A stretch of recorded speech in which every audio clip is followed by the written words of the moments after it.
Hey guys, welcome back to our channel. If you are looking for ways you can add friends in your Discord, here is exactly how you can do it.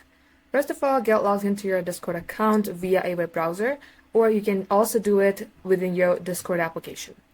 As you do so, let's go ahead and click on any server. In my case, I'm going to go ahead with this one.